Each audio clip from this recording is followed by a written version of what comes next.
Dans mon observation attentive des formations géologiques dans la région, j'ai réalisé une instabilité inquiétante sur la Terre, ce qui m'a amené à donner l'imminence des événements naturels d'une grande ampleur.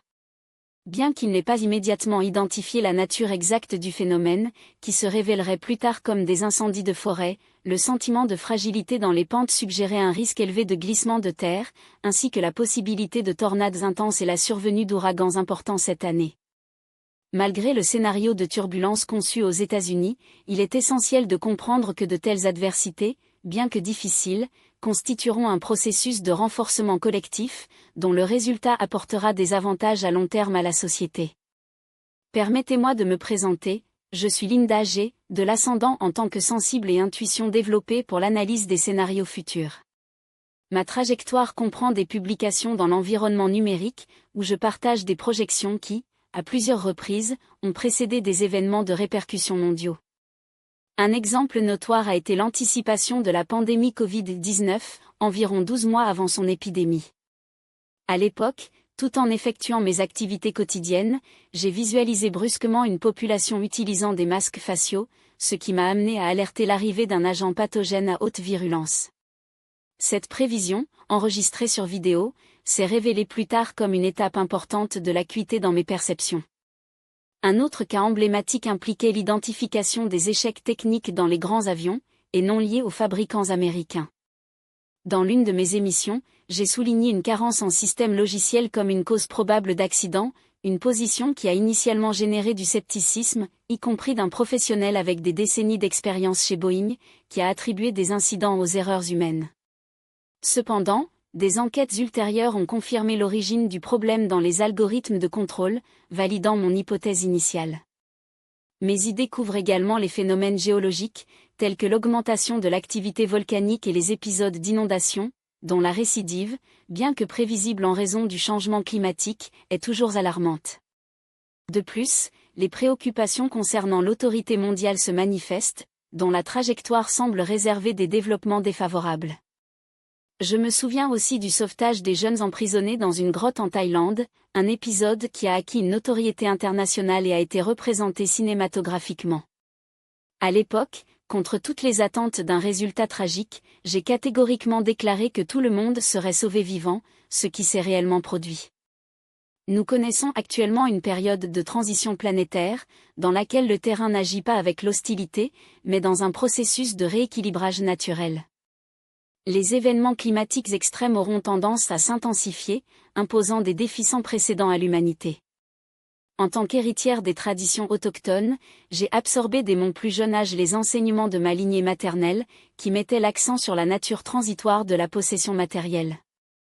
La sagesse ancestrale prévient, l'illusion des biens est éphémère, car tout ce que nous jugeons le nôtre peut être perdu dans un instant. De ce point de vue, la mobilité et l'adaptabilité deviennent impératives pour la survie dans un contexte de transformations accélérées. Quant au scénario géopolitique, j'exclus l'hypothèse d'un conflit nucléaire de proportion mondiale, étant donné la surveillance exercée par les intelligences non humaines, qui interviendraient pour empêcher l'utilisation d'armes de destruction massive. Cette réalité est connue même par des dirigeants tels que Poutine, dont la rhétorique bellique cache la conscience que toute tentative dans ce sens serait neutralisée. Dans la portée économique, les États-Unis seront confrontés à une récession importante, bien que moins sévère que la crise de 2008. Le marché immobilier, déjà sous pression, sera aggravé par les mesures fiscales mises en œuvre dans la direction précédente, dont l'examen deviendra inévitable face à l'aggravation des conditions sociales.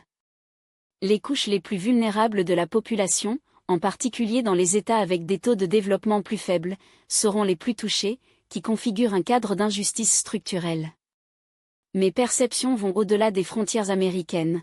L'insatisfaction internationale à l'égard des politiques américaines entraînera un isome progressif alors du pays.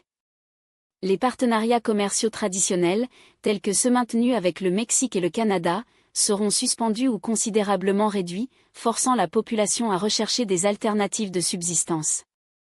Je recommande donc l'adoption de pratiques d'autotension telles que l'agriculture domestique, étant donné la rareté imminente des produits de base.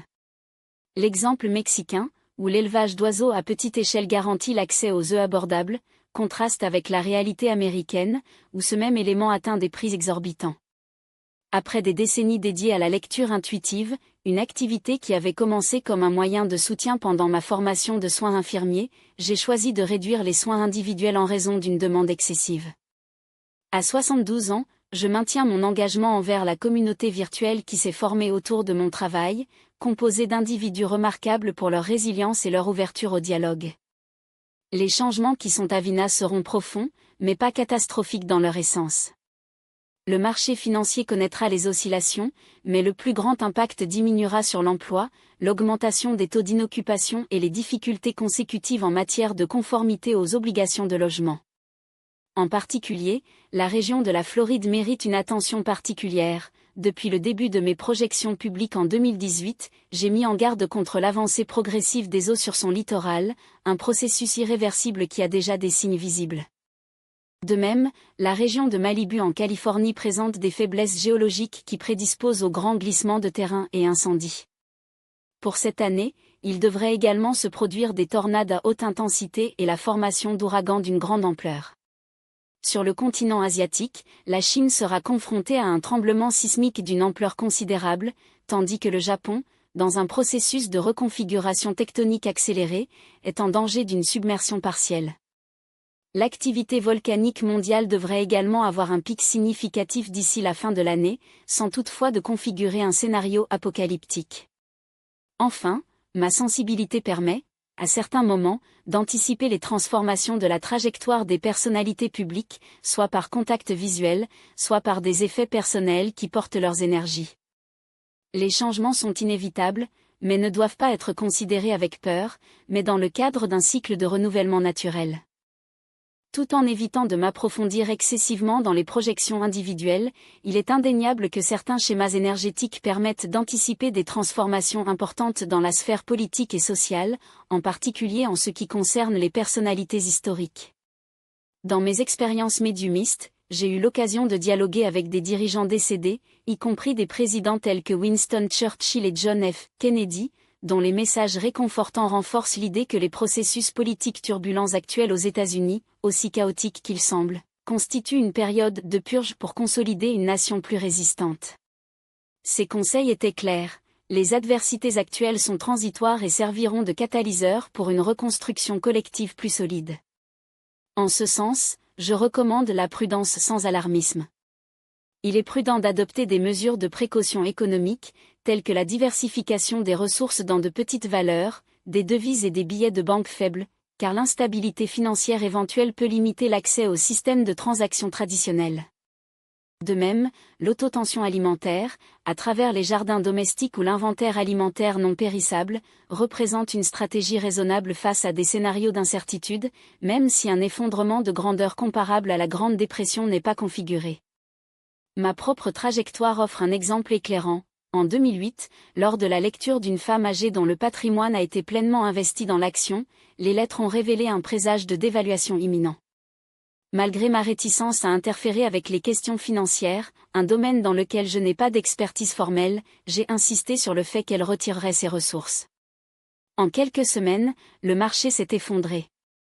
Son âge avancé a prévalu de l'attente de toute reprise, de sorte que mon orientation, bien que intuitive, a évité des dommages irréversibles à sa sécurité économique.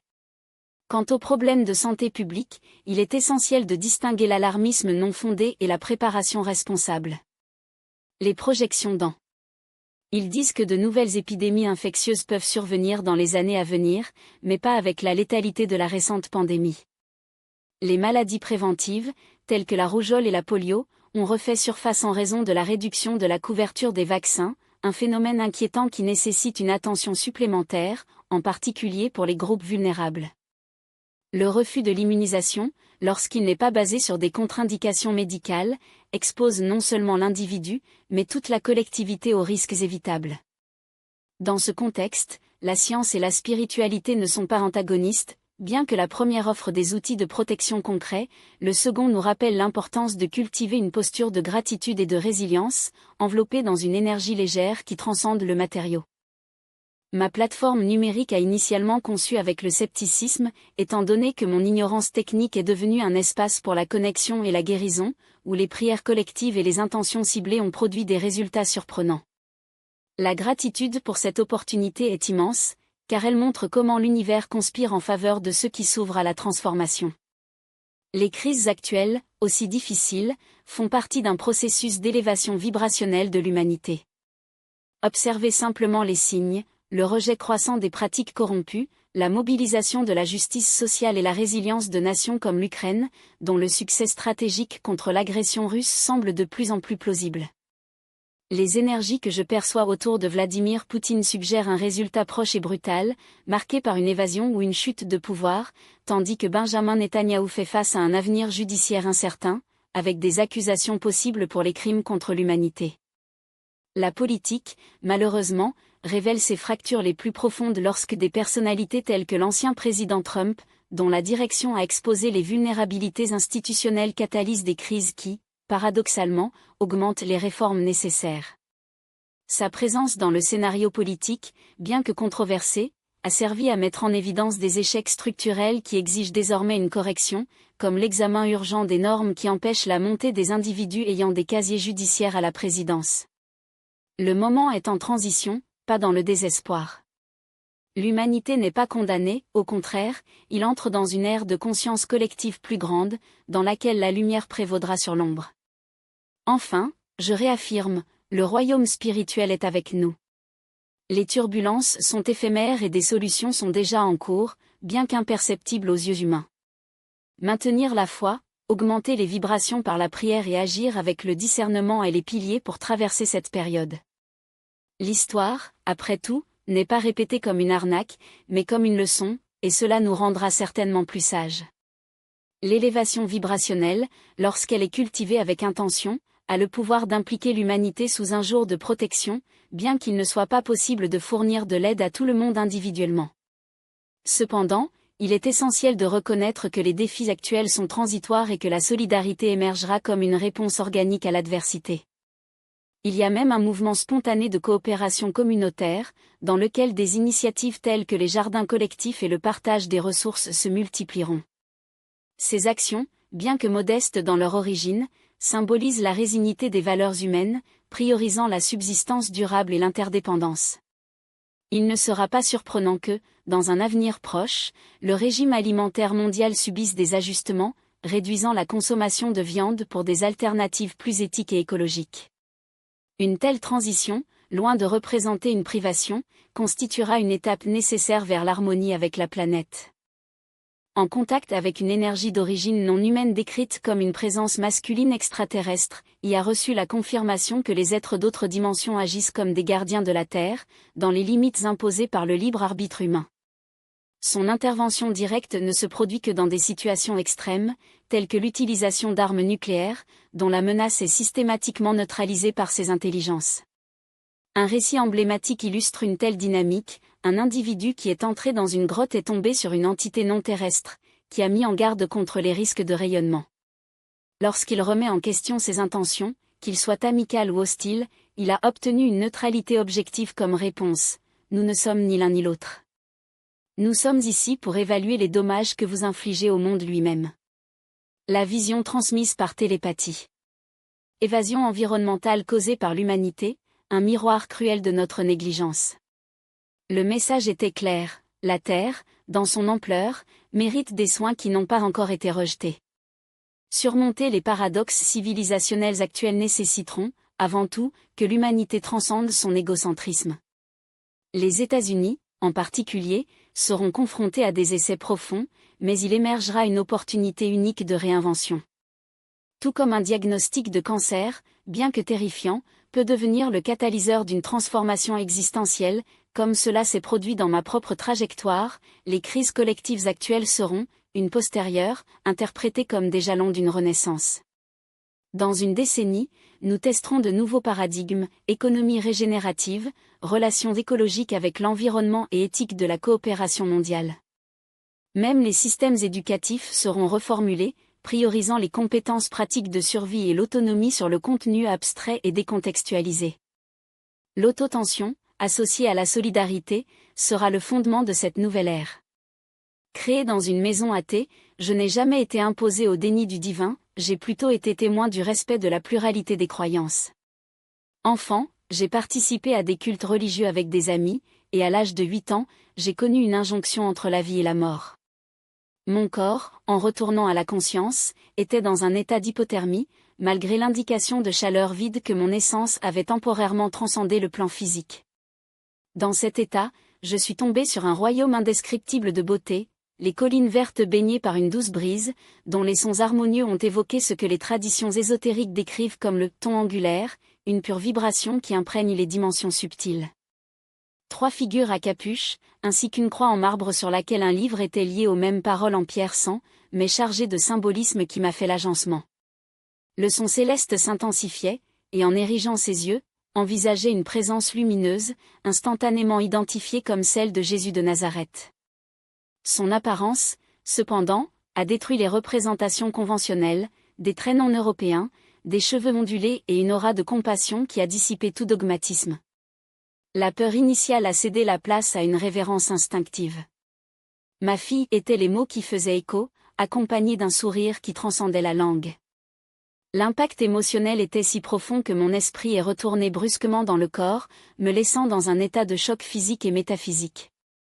Ma mère, d'ascendance conche et a grandi dans le catholicisme, bien que critique envers les institutions qui ont opprimé son peuple, a reconnu dans la description que la figure du Christ l'a fait, non pas comme un symbole de doctrine, mais comme une énergie d'amour inconditionnel. Cette expérience a redéfini ma relation avec le sacré.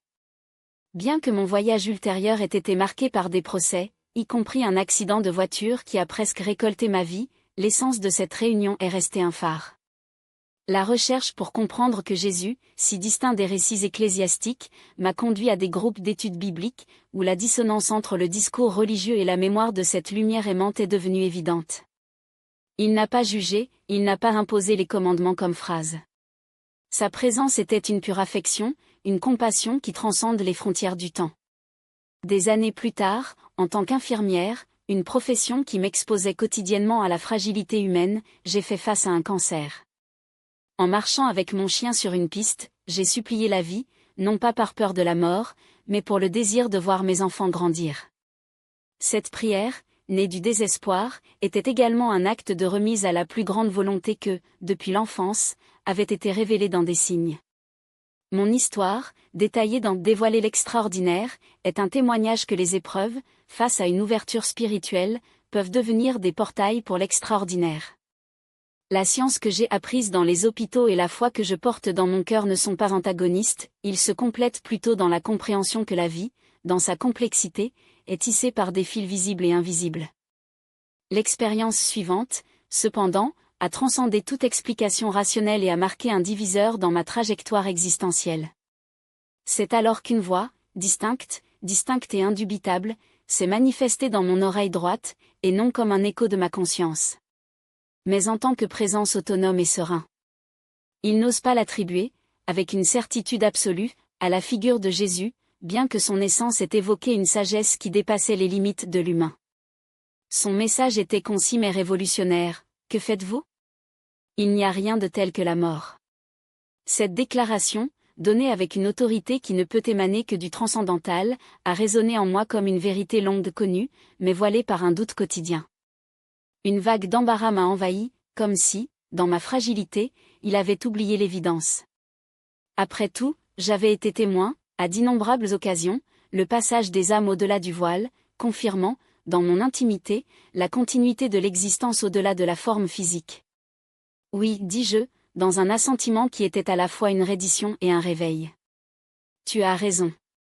C'est à ce moment de reddition inconditionnelle que je me souviens des mots attribués à Jésus de Nazareth, à la fois dans les évangiles et dans la représentation cinématographique qui les a immortalisés: entre vos mains, je donne mon esprit entre vos mains. Sans hésitation, il les répète à voix basse, non comme un acte de désespoir, mais comme une déclaration de foi non qualifiée.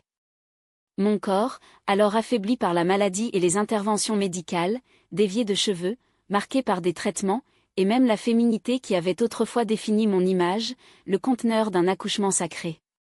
Si la mort était le destin, quoi qu'il en soit, ma confiance dans l'ordre supérieur de l'univers est restée indemne. La certitude que, au-delà des apparences, tout serait résolu en harmonie était plus fort que toute peur. Ce qui a suivi était un phénomène que je n'ai trouvé que des parallèles plus tard dans les rapports d'autres chercheurs spirituels. Un chercheur de phénomènes anormaux, connu par le pseudonyme Bletchot, décrit dans ses études ce qu'il appelle vent spirituel, une force invisible mais tangible qui précède les transformations profondes dans la conscience. À ce moment, alors qu'il traversait un rail solitaire, entouré uniquement de l'immobilité de la nature, un bruit soudain entre les arbres interrompit le calme. Il n'y avait pas de vent, ni aucun signe de perturbation atmosphérique, mais mon chien généralement impatient s'est arrêté brusquement, comme s'il réalisait également l'anomalie. Au départ, je suis censé être l'approche d'un véhicule des gardes forestiers, car le chemin n'était pas accessible aux voitures. Je me suis préparé à m'échapper lorsqu'un puissant matériau de guste presque à son intensité broque sur moi. L'impact a été si violent qu'il m'a déséquilibré, accompagné d'une voix intérieure qui proclamait « Ta volonté ». Ce qui s'est passé ensuite ne peut être décrit que comme une guérison spontanée, un terme que la médecine conventionnelle hésite à accepter, mais mon expérience n'attestit sans aucun doute. Une énergie indescriptible a imprégné mon être, augmentant ma fréquence vibratoire à un niveau aussi intense que je craignais un instant ce simple contact avec un objet quotidien, comme une prise électrique, pourrait générer une décharge. C'était un sentiment de connexion cosmique, en même temps exultant et terrifiant, comme si mon corps n'était plus capable de contenir l'ampleur de ce que j'ai vécu. Les professionnels de la santé, étant donné mon état altéré, classeraient même mon état dans le cadre du code 51 à 50, un protocole de cas de risque psychiatrique. Cependant, ce qu'ils ont interprété comme le délire était, en fait, la manifestation d'une réalité qui transcende les paramètres cliniques. L'arôme terreux qui a persisté entre mes mains, même après des lavages répétés, a ensuite été identifié par des amis d'origine indigène comme un signe de guérison ancestrale, une marque laissée par le sacré. Ceux qui remettent en question ma santé mentale ignorent qu'après cet événement, ma perception du monde ne reviendrait jamais à ce qu'elle était. L'homme, ou l'entité, qui communique avec moi est devenu une présence récurrente, surtout à des moments où mon existence semblait peser sur un fil. Sa voix, qui s'était auparavant manifestée lors d'occasions clairsemées, peut-être même d'enfance, dans des souvenirs que la raison qu'il préférait effacer, maintenant il était plus clair, comme si ma reddition avait ouvert une chaîne de dialogue permanente. Certes, la guérison n'a pas impliqué l'éradication instantanée de tous les essais. J'ai toujours fait face à la douleur, j'ai toujours combattu les restes d'un ego qui a insisté pour résister, et je suis toujours tombé sur le poids de la déception humaine. Mais quelque chose était irrévocablement utilisé, ma mission. C'est dans l'un de ces moments de calme dans ma chambre que la voix est revenue, cette fois avec une instruction inattendue, vous commencerez une chaîne YouTube. L'idée, à première vue, semblait absurde. Je n'ai aucun intérêt pour l'exposition publique, ai-je opposé. Je ne veux pas emballer mes cheveux ou pouvoir venir aux caméras. Sa réponse, cependant, a révélé un plus grand objectif, beau, vous allez calmer les cœurs. Vous transmettrez, par la prière et la parole, la certitude que même le chaos passe. Il ne faisait pas de prosélytisme ou de conversion des âmes en une doctrine spécifique, mais d'offrir le confort en période de turbulence collective. Mes compétences en tant que sensible, qui se limitaient autrefois aux lectures de lettres sporadiques et de contacts médiums, ont gagné une nouvelle dimension. Dans une session particulièrement frappante, alors que le dialogue avec l'esprit d'un mari décédé d'un client, un phénomène inexplicable s'est produit, une voix masculine émanait de mon téléphone, placé sur la commode. Dans notre royaume, tout est possible, a déclaré le message qui est apparu à l'écran, accompagné d'une capture d'écran spontanée. Le client, aussi étonné que j'ai confirmé qu'il avait entendu la même voix. Le dossier de ce moment, conservé dans mon livre, sert de témoignage selon lequel les frontières entre les plans d'existence sont plus perméables que nous ne le supposons. Mon but a depuis été simple, personne ne perd la foi. Pour savoir, au milieu des tempêtes individuelles et collectives, même la souffrance la plus aiguë est éphémère. Je ne cherche pas de followers, et je ne marque pas le cadeau qui ne m'appartient pas. My Channel Linda G. Comanche, The Psychic Comanche existe comme phare pour ceux qui, comme moi, se sentent perdus entre le visible et l'invisible. Il n'y a rien à vendre, pas de lecture payante à offrir. Juste la certitude que, dans le grand tissu de l'existence, chaque fil, pour autant qu'il semble, a sa place dans l'intrigue divine.